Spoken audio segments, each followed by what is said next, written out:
Today, we're journeying to the ancient city of Ujjain, and to a temple that's so much more than just a holy site.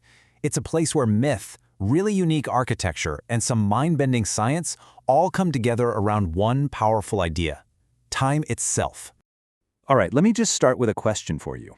What if I told you that long before Greenwich, England became the prime meridian for the whole world, that the 0 point of time was actually located right here in India? Keep that idea in your head, because it's absolutely central to understanding why Mahakaleshwar is so incredibly important. So, to really get why this temple even exists, we have to go way back. We have to start with its origin story, a seriously dramatic tale set in the ancient city of Avantika, which today we know as Ujjain. So the legend goes like this. The city was being absolutely tormented by a demon named Dushana. The people, led by a Brahmin named Vedapriya, were praying like crazy to Lord Shiva to save them. And in response, Shiva didn't just appear, he literally exploded from the earth in his most fierce and powerful form, Mahakal, the Lord of time and death. After he defeated the demon, his followers begged him to stay, and so he did, promising he'd be the city's eternal guardian. And what's really fascinating here is that name, Mahakal. See, he's the master of Kaal, which in Sanskrit means both time and death. So his job isn't just to protect people from physical demons, but to give them power over that deep, existential fear of mortality itself. And this incredible origin story, it's literally built into the temple's walls. Its architecture isn't just unique, it's a bold statement that goes against all the usual rules. The key to unlocking all this is the term Dakshinamurti. It literally means a south-facing idol. Now, in Hindu cosmology, the south is the direction of Yama, the Lord of Death. It represents finality, change, and the ultimate departure. And this is exactly why Mahakaleshwar is a total outlier. You see, there are 12 of these super sacred Shiva shrines called Jyotirlingas. All the others face east, towards the rising sun, a symbol of hope and new beginnings. Mahakaleshwar is the only one that faces south. It doesn't turn away from death. It stares it right in the face, showing its power to overcome the entire cycle of life and death. The temple itself is this amazing 3-story building. Way down at the bottom, in the main sanctuary, that's where Mahakaleshwar is. Above that, you've got the Omkareshwar shrine, and on the very top floor is the Nagchandreshwar shrine. And get this, that top one only opens to the public one day a year. Okay, but this is where the story gets even crazier. The temple's importance goes way beyond myth and architecture, and straight into this astonishing scientific history. This is where we see Ujjain's role as an ancient center for, well, calculating the cosmos. Remember that question I asked at the beginning? Well, here's the answer.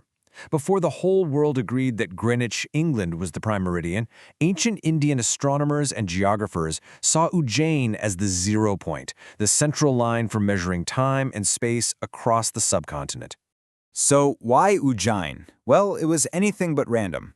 The city sits almost perfectly on the Tropic of Cancer. It was a major historical hub for astronomy, and it even has one of the famous Jantar Mantar observatories for tracking planets and stars. So it makes perfect cosmic sense that the deity who rules over this exact spot is called Mahakal, the Lord of Time. And this brings us to probably the most powerful and famous ritual at the temple.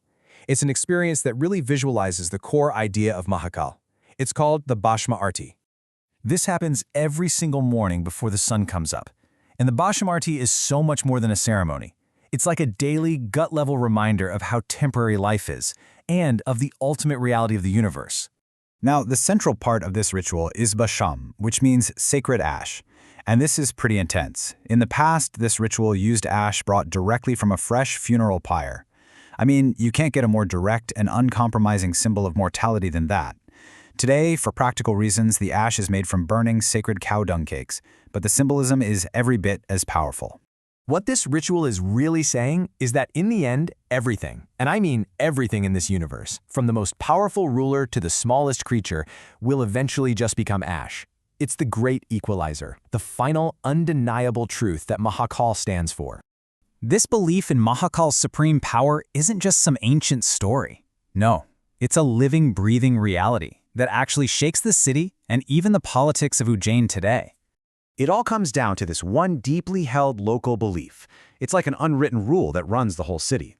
Ujjain can have only one king, and that king is Mahakal.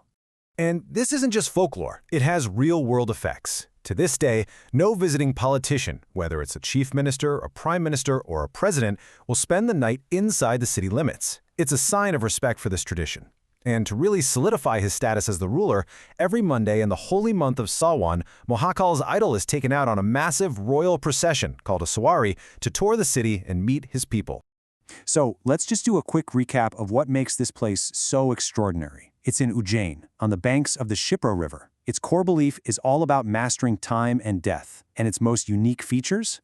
That south-facing shrine and the incredibly powerful daily Bhashm Aarti. And that just leaves us with one final, fascinating thought to chew on.